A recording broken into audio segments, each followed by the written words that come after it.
Alright, just bear with us a minute and we will get our guest in.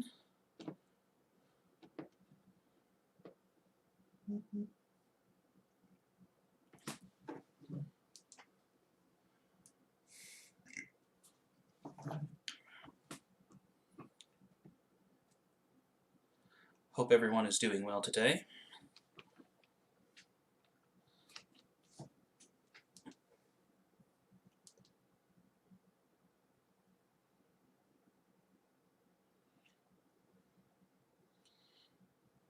Oopsies. Okay. Just bear with us a minute and we will begin.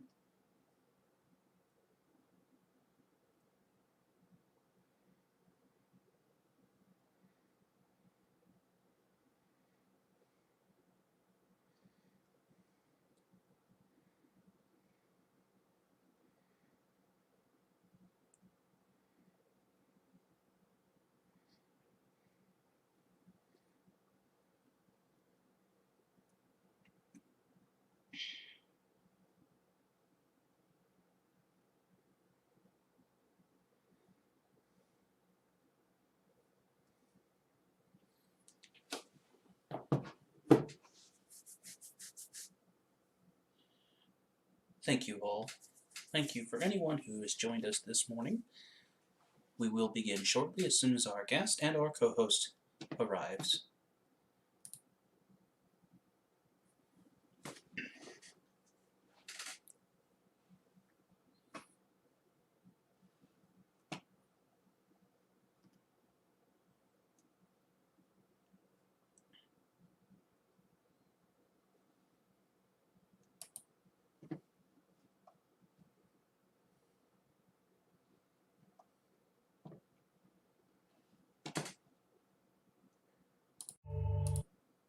Whoopsies.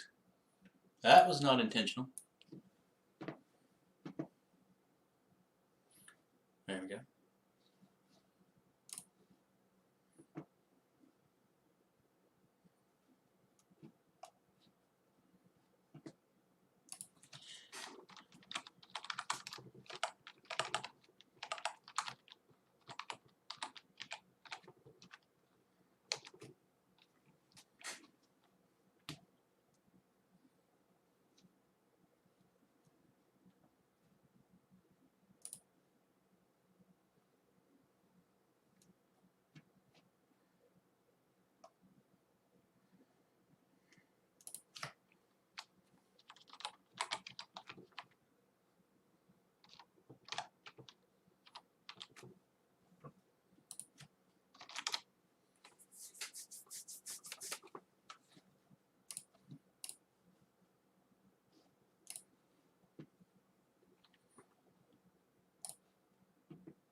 There you are. Hi. How are you? I'm alright.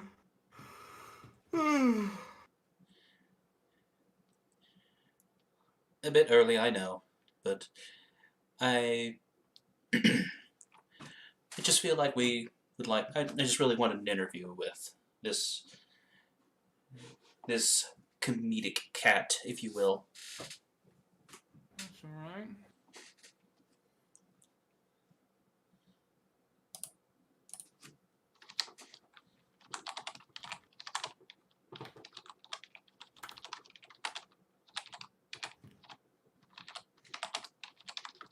I can't change his role, though. After Ark fiddled with all the settings. So that's nice.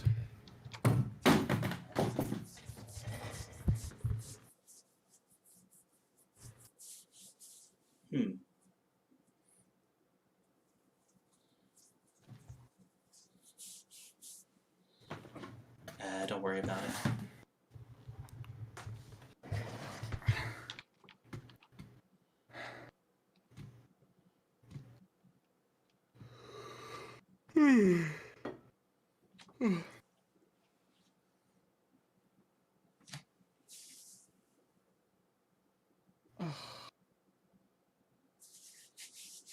fact, I can't change roles at all.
For those of you just tuning in, we will be starting shortly. Just bear with us a little bit.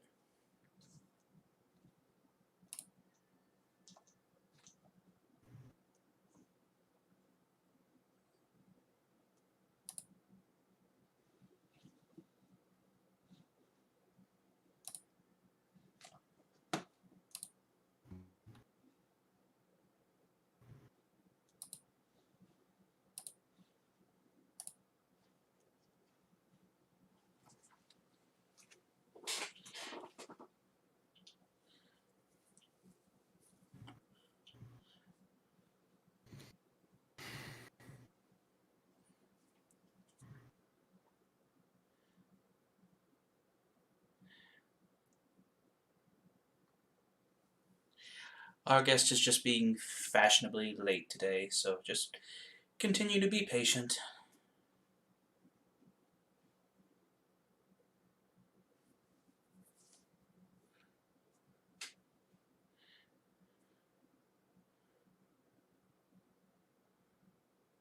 I suppose a smart host would have some elevator music playing in the background. Or any.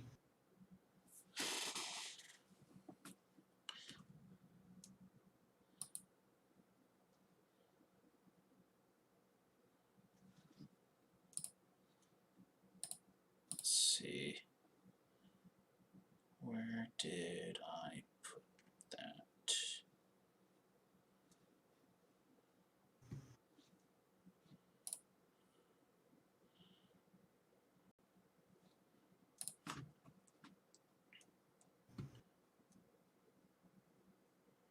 Here it is.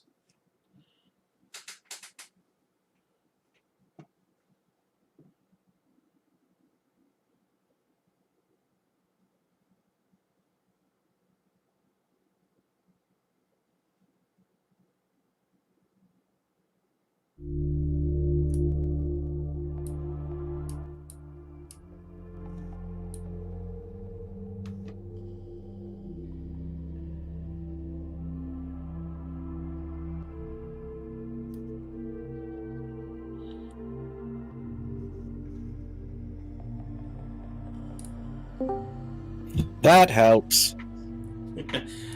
There you go.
Hello and welcome to the Omega Republic, a radio podcast program for the furry and brony community. I am your host, Coppercap. Also joining me today is my wonderful dragon co-host, Tiberius. I'm sweating to death. Thank you for joining us here on Suiting Up for Life, where we seek out those in the furry fandom and or brony fandom and get to know what it's like to be a furry and or brony and what they do to make who they are a part of the community. Today we have Zinc Awesome joining us from the UK. Hello. How is Oh God, yeah, it's weird to be on someone else's podcast because I have a few of my own, or I've at least tried to do a few of my own with different friends, so that's not too bad. Heck yeah. Yeah, might as well try a podcast. Uh, I've not done too much voice acting as of yet, but I'm, keeping on going and making like landing larger and larger parts slowly but surely. Nice. Good. Yeah. Right.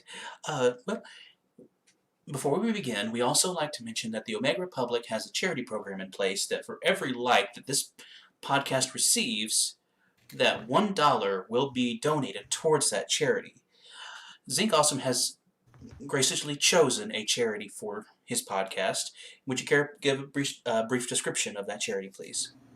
Yes. So I've chosen the Destitute Animal Shelter, which is based in Bolton, which is where I originally came from, and it's a very small scale animal charity with what they call a non-destruction policy. So they never put down a dog or put down an animal, should I say, unless it's in severe pain and it's the only thing that they can do. Good. So That's, from there, I used to also work there as a volunteer. So whilst I was in high school, I went there. So because of my situation growing up, my family never had time to own a pet. We never had the time to be able to kind of put in enough love and attention to it to give it a proper home. So then I started volunteering here, and I suddenly had 40 dogs and 20 cats. So it was amazing. oh my. Yeah. Oh yeah. It's always nice to see. As weird as it sounds, it's nice to see one of them leave. Yeah. In It's that situation, every yes. single time. Yeah, even if they're the best dog, you'd much rather have them in a proper home. Yeah.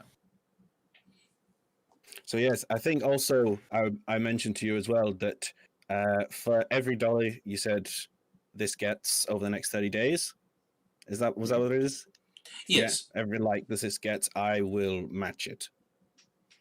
that is awesome. Yeah. Excellent. Well, let's hope that this gets plenty of likes so the program can receive Yeah, I lots hope of so. donations and grow and Yeah. just become even better and bigger and just take in a lot more animals. Yeah. Any giraffes yet? Not that I was there for, no. It was mostly dogs and cats, but then you had all different sorts of things in there as well. I mean, the person who runs the whole facility, I think she actually still lives in the original building where it is now a destitute animal shelter. So she actually lives above the animal shelter. Wow. Yeah. That's pure dedication. Oh, definitely. And of course, all of her pets are there. So there's some that just never leave, and they have that forever owner still. Yeah. Wow. Yeah. Was splendid. That is a wonderful program to be a part of and to donate towards. Yeah, definitely. All right. Well, let's get right into it, shall we? All right. Of course, the first thing I would like to ask is, how long have you been part of the fandom, and what brought you here? Oh, I found the fandom when I was 15. So, geez, I can't math at the moment. Yeah, so about 11 years ago. Whoa. Yeah, it's been weird because I'm 26 now, and I've been in the fandom for 11 years, so it feels like a long time. But for quite a lot of the start of it, I wasn't exactly a like fully fledged member, if that's what you wanted to call it at that time. Like I wasn't actively participating in things more than just say going onto the furry questions and post boards online, Mm-hmm. or some of the old stuff. Like the one that I first found was Furry for Life, I think it was called, and that doesn't even exist anymore. That had to shut down. I'm not familiar with that one. No, I don't think many people are, but it's just the first one I found. But the story of how I actually found out what furries were actually stemmed from the animal shelter itself. You know, as a kind of neat segue. So the guy that was showing me around when I first got there and showing me how things are done, what to do in certain situations, all that sort of stuff. When we went for a break, we went to the break room and he brought out a piece of paper and was drawing this anthro werewolf in a long, big long trench coat, like fairly edgy even for the time. And I asked him about it, and the word furry came up, and I was like, oh, okay, cool. I typed it into Google when I got home. I was like, oh, so that's what I am. And I look back on the entirety of my life, and it's like, what games did I play? Anything with anthro characters. What media did I watch? Anything with anthro characters. So it's like Spyro, Crash Bandicoot, Ratchet and Clank, Sly Cooper, Lion King, Robin Hood. Everything just sort of clicked into place where it's like, oh, I like animal people. Oh, cool. It's interesting to get that realization of, instead of it just being day to day, just, human interactions, just, with just, like pets and stuff like that. It's, you get to grow to be that in between kind of spectrum. Yeah, it's just that you've suddenly found a place where there are people that kind of like the same things as you, or like things that have this certain attribute about them just instinctively. Exactly. It can be very comforting to be more than just a transient kind of individual and find a group, not even just a group, just knowing that there is a large following of people who like the same things that you do. Yeah. Because even then, it kind of feels like, it goes without saying, but you just don't feel alone in liking things that you like. It gives you a bit of incentive to keep pursuing the things that you like. Yeah, I think I was, like I said, I found the fandom when I was 15. I think the first time I actually met a furry was when I was 19. So for those before then, it was only ever people online as well. So it was nice to actually meet another person like that in public, not in public, in real life. Nice. Agreed. It's I mean, at first you feel kind of alone once you start to, explore the fandom a little bit. But I mean, if you look in the right place, you can just I mean, I won't exactly say your friends, but the furry circle is huge. Oh, definitely, I mean, yes. Once you actually find it. mm-hmm. And I mean, more or less, the guests that I have met over the years, most of them have just been by accident to just find this strange community of people not only, supporting and loving animals, but also being a part of a whole nother, I guess you could say, species, if you will. Yeah, almost.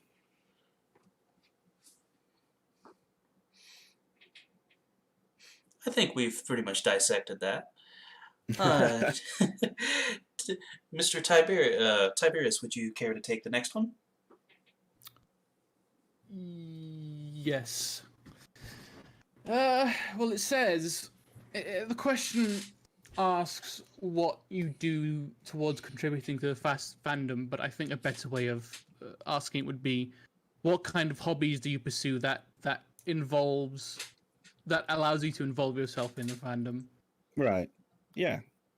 So, as we mentioned before, I do the voice acting stuff, but that's more towards animation before it being a furry thing. I would love to do furry animations, but at this moment, it's just trying to get as much experience as I can do and just build my repertoire. So yeah, I'm hoping eventually to start on a creative animation project with a few of my friends, which will utilize everyone who's like trying to build up their portfolio. So we're essentially trying to advertise ourselves through the animation. Of course. But let's see. I know I'm fairly active on Twitter, maybe. I don't know if that's a good thing or a bad thing, but I think the majority of my friends have been met through either Twitter or Telegram. So that's kind of just where I am, posting stupid cat memes and GIFs to people. Naturally. Of course, yes, that's how you do. Nothing wrong with being an enthusiast rather than having a particular job in the fandom. Yeah, like I am currently waiting. Hopefully, it will come very soon. We are looking at getting a fursuit for myself, Yeah. so then I can finally do that because I've only ever been fursuiting twice, and it's been as two different people in two different suits. So they were the most, oh god, the most exhilarating and exhausting and exciting few hours of my life each time. And now I just can't wait because I'm having to wait because of the coronavirus and waited for the first suit. Just I want to be able to do that. It looks like so much fun and feels like so much fun. Should probably wait till the summer's over though, Oh, of course, yes. so you don't actually die. Yeah, with a heat stroke and a pandemic going on, I'm pretty sure I'll wait until December. That's a good idea. Well, you pretty much covered our next question, which would be, of course, if you are a suitor who made your suit, and if you do have a suit mate, do you have any preferences? Yes, but I'm keeping it on the down low for now because it's not 100% going ahead yet, so I don't want to give any false hope to anyone. Right.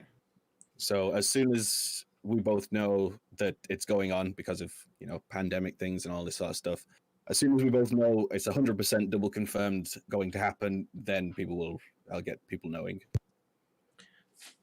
So you will be a black cat, assumptions, but may Yes, not be a black yes, I cat. will. You will be, No, okay. it will. I'm not banking on having any more fursuits apart from the one. I'm hoping to get as much out of the one on its own as possible because fursuits cost quite a lot of money. That they do.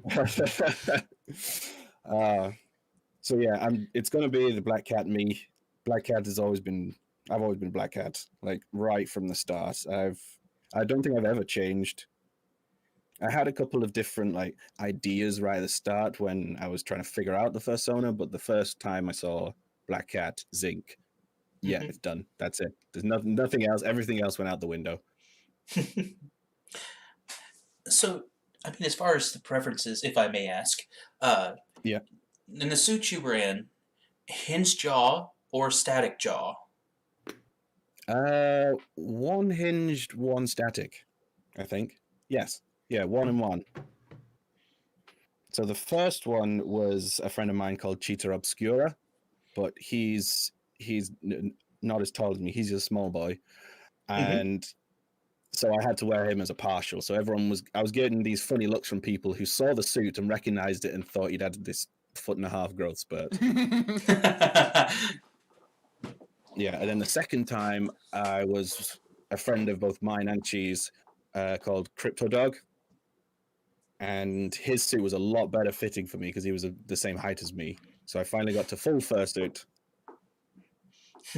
and just generally be silly, which was fun. It's always fun. Oh, that'd be much better. Full suit is where it's at. Well, I don't know. I wouldn't mind. I can see the benefits of partialing as well, but yeah, I would like to get full suit if possible, which is why I've not bought any like bits and pieces of a fursuit, like paws on their own. I've just bided my time, waited, built up money. I'm just going to get one big everything. So, in a sense, you are going to pounce on the opportunity when it comes. Well, I pounced on the opportunity when it came about 4 years ago, and I was on the end as like the last person on someone's commission list for fursuits. This so far unnamed person, and yeah, so I was the last person on it, and he does one every like half a year or so, because it's only one person, and they are so they work just as one. There's no like big team that do it, and they're very, very nice suits from what I've seen, and he's one of the people that do cats very well. So you see quite a few fursuit makers. They're really, really good at doing dogs. They have that down pat. They're all sorts of canines, foxes, everything. But when you see a cat, it just looks like a snub-nosed dog. It doesn't quite work properly. Hmm. But no, so I've definitely picked my first choice, my first preference for a fursuit maker. Good. Awesome. As long as you have a plan in place. Let me see. I don't think I have any more questions on this particular question. Mm. I think we shall move on. Questions on Alright. a question. So sub-questions. Yes. 3 to 4. Yes. What does it say? I'm just reading the thing. It says about. That's okay. You're providing about as stuff. professional as my podcast, so it's fine. Oh, I mean, it's not exactly. We're not exactly. Yeah, it's a loose fashion. I was going to say Howard Stern, but it's not exactly the. It's not a good comparison you want to make. But the next one really describes. It asks. It's based on what your persona is. Right. How it represents you as a person, and your personality, and if it does, or if it does really mirror you in any way, or whether you maybe chose it arbitrarily, or if there was any other outstanding reason that you might have chosen a cat. Right. Yeah, so like I say, I chose the cat out of a list of different ones right at the start and then just never changed it. So the black cat has been me for the entirety of my furry life. And there's a couple of different reasons. One is, I like cats. I like black cats. That's just a bonus to go with the fact that I chose it. But also, I think Zinc started out as kind of this, what's the best way of putting it? Like a goal for me to set myself, because at the point in time I wasn't exactly happy with who I was or how I looked and that sort of thing. I was going through that sort of stage of life of teens. And so I built Zinc and said, right, that's how I want to be. And then slowly but surely I've kind of moved closer and closer to that kind of goal. So yeah, he just spawned and slowly became me, or I slowly became closer to being me. As I think for the most part, I was just changing from being an introvert to more of an ambivert to be able to be, in attention. So you kind of chose it as a way of changing yourself into something that you want to be, rather than making it something that mirrors you as a person. In a way, but a bit of column A, a bit of column B, in that there was never not the potential for me to be what I was trying to set out to be, because I knew myself. I knew that's like, it was more of a way of life rather than a change of character. Mm-hmm. So I, tried to be a little more cheery, tried to be a little more of accepting if you're the butt of the joke and that sort of thing. Sure. And just generally making my own life happier. So you based it on yourself within some facets, but you changed it. You changed it as you changed yourself, rather, or it evolved with you. Yes. As you changed as a person and grew up, obviously. Yeah. He's gotten bulkier as I've gotten bulkier, so we've both put on muscle mass. Yeah, that sort of thing.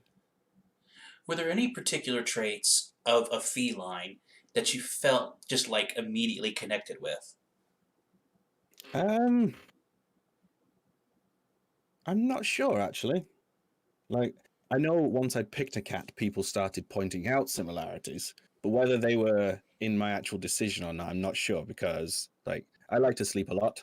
That's just a superpower of being able to put my head down and sleep, and just Same. anywhere. Same. Yeah. I drink way too much milk. Oh, Excuse me for a second. All right. yeah, and dogs don't like me, apparently.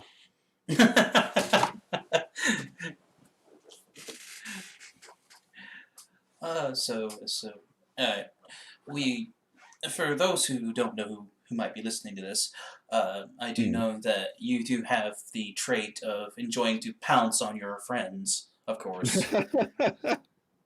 Well, it would be fun to do so in suit with people who are okay with being pounced on. I don't want to just do it on random, unsuspecting people. That's not right. But yes. That's right, listeners. Absolutely no consensual pouncing. Always gets consent. All right. No non-consensual Yeah, pouncing. Yes. Absolutely. So you don't have literal claws that you like to dig into people who annoy No, you. no. It might be a bap to the face if they're annoying me. But just a nice little slap. I hope that you can afford one of those mechanical tails that you can get to Oh. move back and forth right before you pounce somebody. God, I don't know if my maker does that yet, or if not, we'll have to see how much that is, because it would be fun to have, definitely. Okay. Um,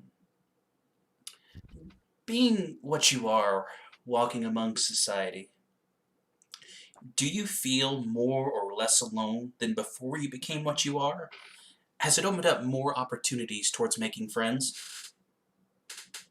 Oh, absolutely, definitely. Like, I realized the people that I called friends for a long time were just kind of situational, in that we were in the same class, so we were the kind of closest match to friends that each other had. When I started uh like going more on the internet and going more, basically sharing myself onto the internet and seeing what other people were doing, all this just massive world opened up to me. Like, by the time I was in university, I was just I could see friends, I could go and meet friends, I could talk to them on the phone, I could do anything and everything with them now. And then maybe just a year before that, and for the time before I went to university, that was basically not there. Hmm. So it was a huge difference. When you first started getting involved with the fandom, would you say it was like an eyedropper for friends, or was it just the floodgates? Um, Sorry, 1 second. Okay. Sorry, alarm started going off on my phone. Suddenly, my leg was vibrating. Sorry, what was the question? Oh, the question is when you first started getting involved with the fandom, would you say you started getting friends like similar to that of an eyedropper, or was it more like the floodgates had just opened up? Oh, I mean, it still took time, and like it wasn't just bam friends everywhere. It was more of a, I suddenly had a lot more people to talk to, and over time I was friends with, or I tried to be friends with everyone I talked to, and then some people would just drift off into a separate way, and some people would stay. So over time I basically just surrounded myself with awesome people. And that gets back to you being less of an introvert. Yes, I've definitely uh I'd hope to say, and I think most of my friends would say, that I have come out of my shell over the time that Mhm. they've known me. I know some people now don't even realize that I used to be quite as introverted as I was, to the point where I could go through like the entire summer holiday just sat in my bedroom. I didn't need to talk to anyone. Mhm. Yeah. Yeah, we can all kind of sympathize with that. It You don't consider yourself a hermit, I'm sure, No. but I understand that I understand that everyone needs just some time alone just to Oh, of think. course, yeah. Solidarity is bliss. Okay, I think we can move on now. Mm-hmm. I think that was a pretty expansive discussion. Do you want to do the next one? I shall. Uh, During your day-to-day, since becoming part of the fandom, and I believe we've touched on this a little bit already, what are some things you've started doing differently in your life? Hmm. If you could compare yourself from now, from you being fully in the fandom, when you were just kind of, out of the fandom, dabbling in the fandom. Right. Yeah. No. I definitely have a larger proportion of my friend group as furries now, so that's kind of changed the friend circles that I've been in. But also, I go to the London Fur Meet. Well, when it's on and there's not a, lockdown. Mm-hmm. Of course. So I get to meet up with friends, meet up with new people regularly, as well as going to the conventions. And conventions are just amazing. I just can't wait to be able to go to another one. Oh yeah. Have you attended some furry meet and greets? I think I've been to two. So I was supposed to go to one this year, which was Eurofurns, but obviously everything's been cancelled. Mm-hmm. The last year and the year before, I went to Confuzzled, which is a UK con.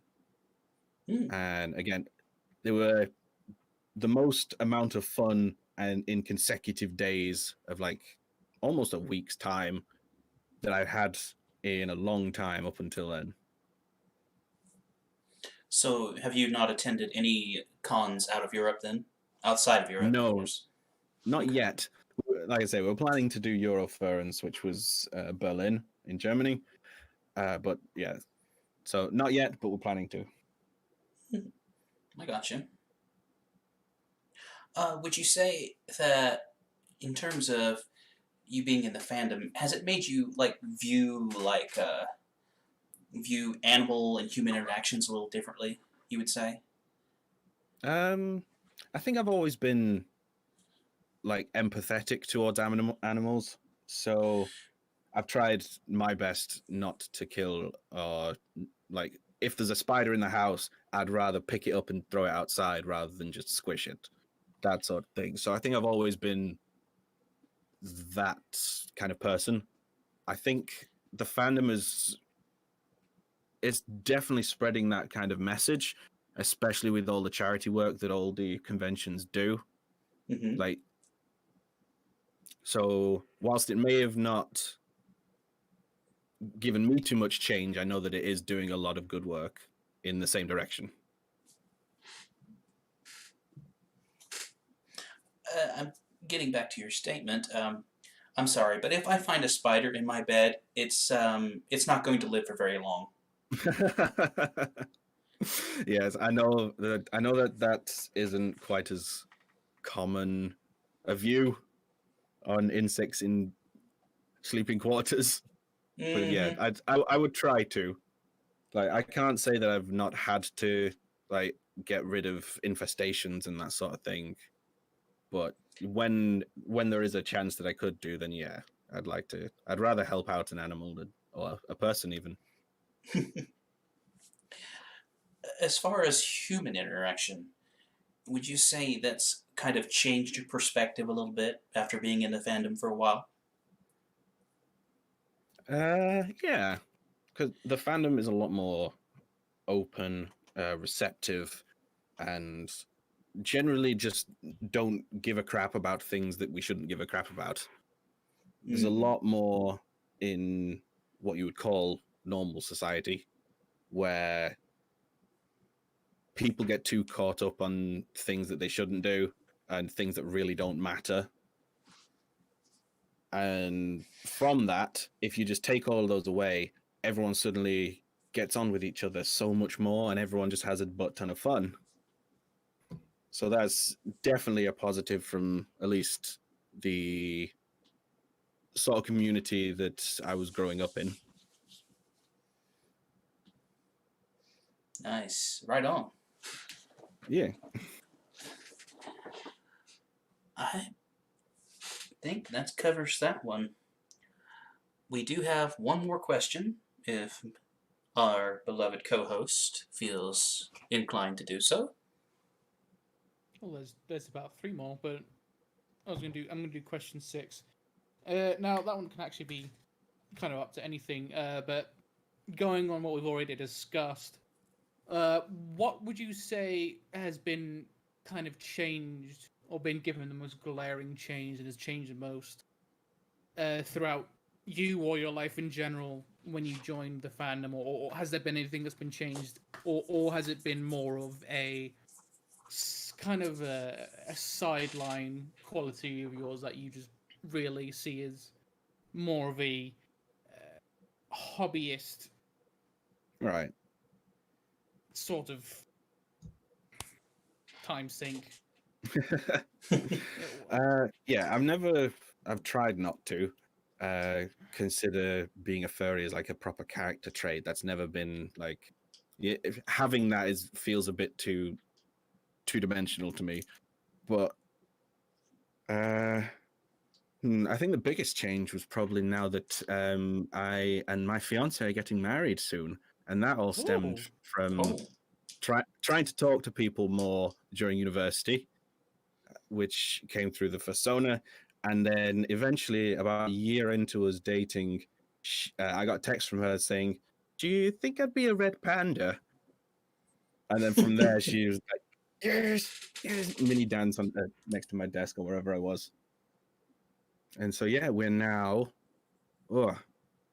7.5 years been together because we came in the start of uni. Wow. Yeah, congratulations. thank you. It's one hell of a relationship. I mean, there are. Yeah, I we mean, it's- we survived some odd situations, long distance, Yeah, and I can. university stress. Yeah, I can understand that. Aside from the university thing, that's not mine. What's that? University, higher learning. What's that? Yeah, But a besides lot that, of debt. That's what it is. God. Besides that, it's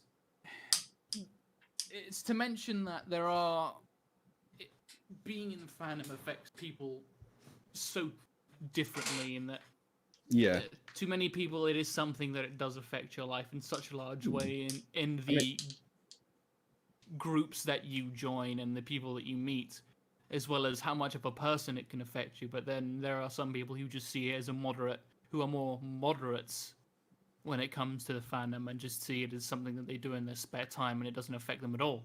yeah. There's definitely a split. There used to be a bit of a conflict between the two people you've just described there. I know one was called like a furry lifestylist, as in where they took being a furry as their way of life, and then there was the others that were seen as more casual and kind of used it as a hobby. And for a while, there were people on either side that didn't really think the other one was valid or whatever. I never got into it. It was like just before I joined, so I got like the remnants of people talking about it. Gotcha. That's fair. It can be something somewhat of a dichotomy between it being something that affects you in such a big way and just seeing it as something that you simply just do in your spare time. Yeah, And it can be a point of conflict between people who do that. But honestly, it should be anything but. If it's something, especially if it's something that we should all be not really coming together with. You don't have to get along with everyone that's in the fandom, but it's at least something you should have in common. And you would hope so with other furries, yes. yeah, But no, furries, now that the fandom has kind of gone global with the internet, it's become so much more diverse. Like, it's just people can literally be from everywhere, and they can be the exact same species as you, or they can be something you've never seen before.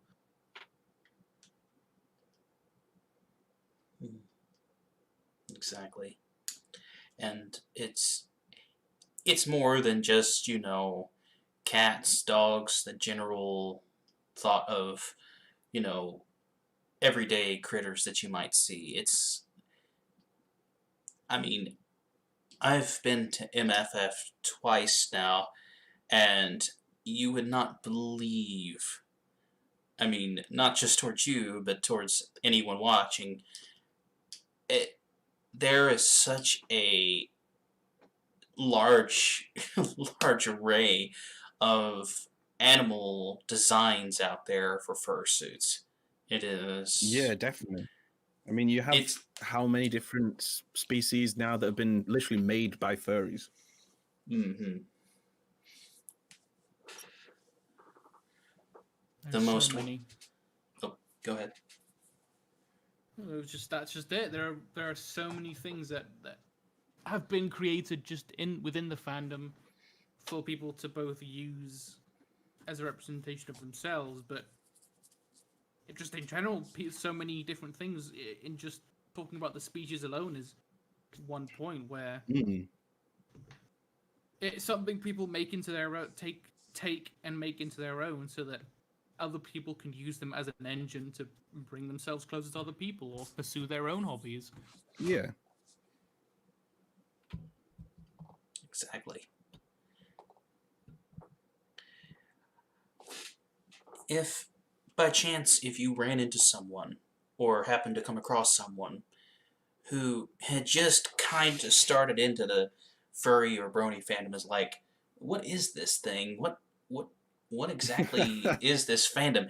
Is they don't really know, like if they want to be a part of it or not, and they have no clue of Yeah. really what it is. They just stumbled onto these images of these anthropomorphic characters and these people, with these profile pics of these colorful, animals, and you're like, Yeah. and they're what is something that you would say to them to give them the confidence to know that you're welcome here? Yeah. It's a good question. I definitely try and convey the idea that you don't have to accept everything in the fandom, that like you don't have to go to a furry convention, you don't have to go to meets, you don't have to have a fursuit, you don't have to have anything at all to still be part of it and to still be a completely valid part of it. Because I know a lot of people, when they see the furry fandom as a whole, they get overwhelmed with the amount of stuff that is happening in the fandom, because everyone takes their own little niche of it and it's like, this is what it means to be a furry for this person, but someone else could have a completely different view of what even furries are, let alone what it takes to be one.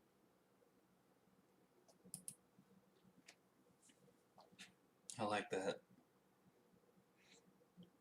That's good. Thank you. Another decent question probably would be is that what would you describe the fandom as being? Like what is being a furry to you? Oh God. See, I still don't know. I genuinely don't know, because every time I meet a new person and ask that question and they give me a different answer, everyone has their own version of it. So for myself, it is primarily the community, in that it's this umbrella group of people that are just genuinely a nice bunch of people. I mean, there's always going to be sour apples. There's always going to be like just one or two people you might not get along with for whatever reason. But when you kind of let yourself go into the fandom, you suddenly realize that, holy shit, there's so many awesome people here and so many awesome ways to have fun with them. Sorry about that. No, it's all right. I don't know if I could have said that better.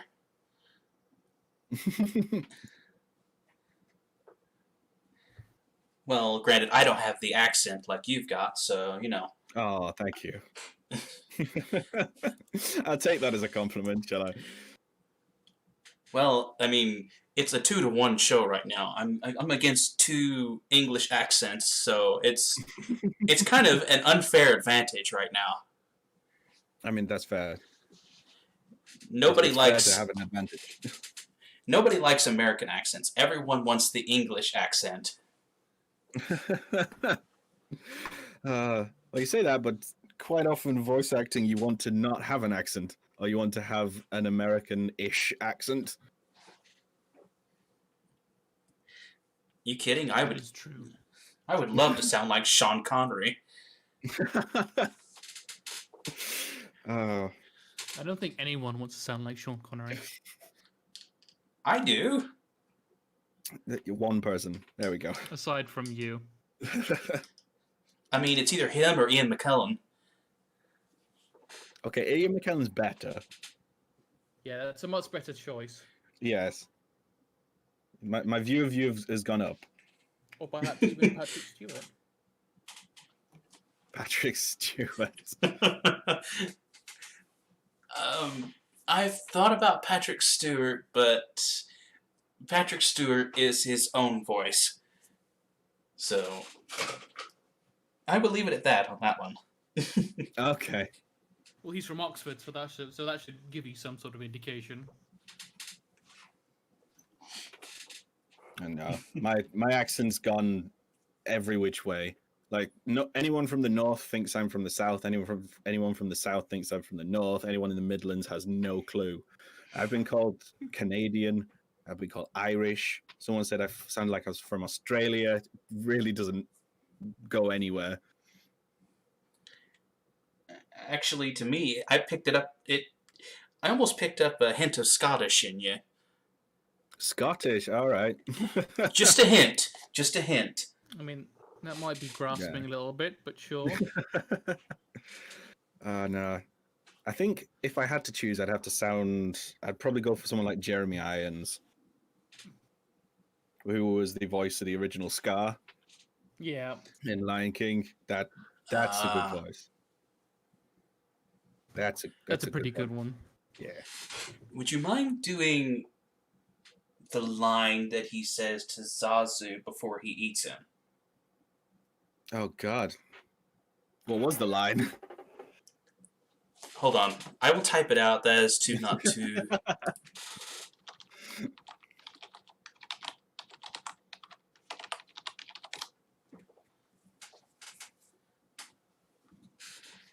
Ooh, I quiver with fear. I love that. Thank you. You do remember the scene, of course. Yes. Like as a child, I watched Lion King over and over and over again. It was one of my favorite movies. That and The Lion King 2. That was pretty good. Two had a good story, but the animation style irked me just a little bit. That's fair, I guess. I'm very picky about my animations. Even if I can't really animate, so it's all personal preference. Nah, I do have a general interest in animated things anyway, so if I go and watch a movie, I'd rather it be an animated movie. Agreed. I have to agree with you on that one. I don't really have any more questions. Any closing comments or statements from either one? I guess we never touched on it, but it's not a huge part. I do have a pony sona, but I was definitely behind on the curve and the wave of the brony fandom. Like, it seemed like it used to be a lot bigger and more in swing than when I actually got into it. So I was a bit late on that one. It was around 2007 and 2000.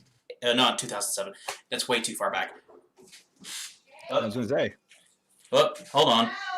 Hold on. I'll be right back. Hold on. Hold on. No, I was in the middle of a call. We're gonna have pizza together, aren't we? I wasn't told. Now you're told. Where is he? He's over in the pole barn. No, he's not over there. The side-by-side's gone. I think he to meet you. Is this right here? Why would you make me? You have one favorite pizza.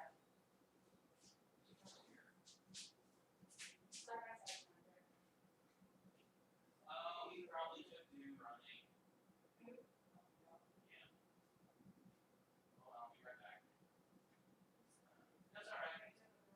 No. Oh, wow. Yeah. I hear it's straight. I have friends too. We try.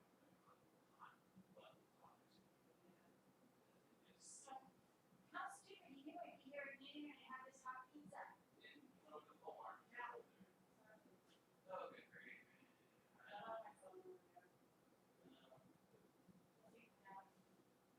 I don't care, I'm starving, I didn't eat, I had for supper, I had yogurt last night. Let me grab this call. I'll be right back.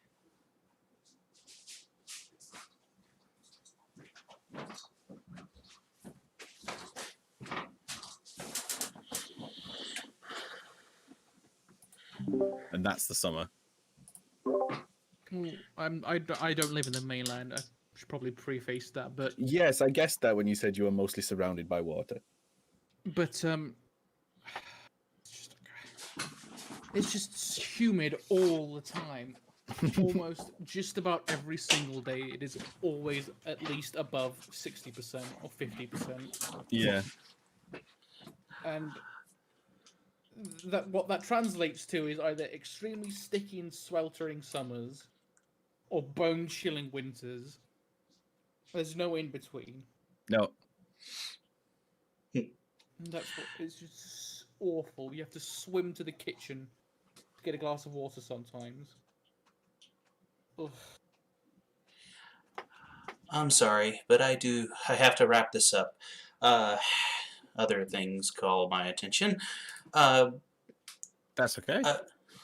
I do apologize to anyone who watches this, but naturally, real life always tends to get in the way. Oh, yes. Always. We thank our awesome guest, Zinc Awesome, for joining us today, and we hope you see... Thank you for having me. Yep. We hope to have you here again, here on Suiting Up for Life and the Omega Republic. See ya.